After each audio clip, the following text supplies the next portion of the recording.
সালাম আলাইকুম ভাই, আমাকে একজন প্রশ্ন করেছে, কিন্তু আমি একজন সব কিছু জানি কিন্তু করি না, এটাই বলতে পারেন। তো একজন প্রশ্ন করছে, প্রশ্নটা হলো যারা বেধর্মে, যারা হিন্দু বা খ্রিস্টান বা অন্য কোনো ধর্মে আছে, তারা যদি কোনো ভালো কাজ করে, ঠিক আছে, তারা যদি কোনো ভালো কাজ করে, যেরকম কাউকে দান করা, জাকাত দেওয়া, এগুলা করলে তারা কি জান্নাতে যেতে পারবে?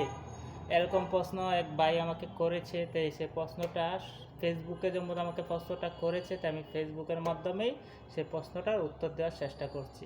প্রশ্নটা হলো ভাই, একজন মানুষ হিন্দু, তবুতে মানুষকে দান করছে, জাকাত করছে, সব কিছু করছে, কিন্তু ভাই একটা জিনিস মনে রাখবেন, আপনার যদি অন্য ধর্ম হয়ে যদি জাকাত দেন, তো অবশ্যই সোয়াব আছে। আর যে সোয়াব আপনি কাজ করছেন, আপনার বেধর্মীর কারণে আপনার আল্লাহ রাব্বুল আলামিন সেই সোয়াব আপনার দুনিয়াতেই দিয়ে দিতে পারে, যেটা আলেম আল্লাহদেরকে আপনি আবারও জিজ্ঞেস করতে পারেন।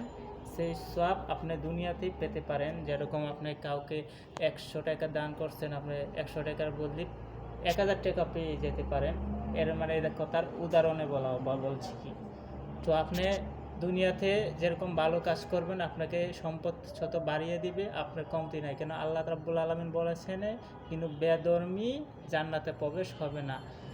একজন ইমানদার মানে একজন সঠিক পথের যাত্রী একমাত্র জান্নাতে ঢুকবে, সেটাই হলো আল্লাহ তাআলার ওয়াদা, এবং সে যেরকমই হোক একদিন না একদিন জান্নাতে প্রবেশ করবে ইনশাআল্লাহ। তা আপনি বেধর্মী হয়ে বা যে কোনো ধর্মের ভালো কাজ আল্লাহ তাআলা অবশ্যই আপনাকে সওয়াব দেবে, এবং সওয়াব সেইগুলো আপনাকে দুনিয়াতেই দিয়ে দেবে ইনশাআল্লাহ।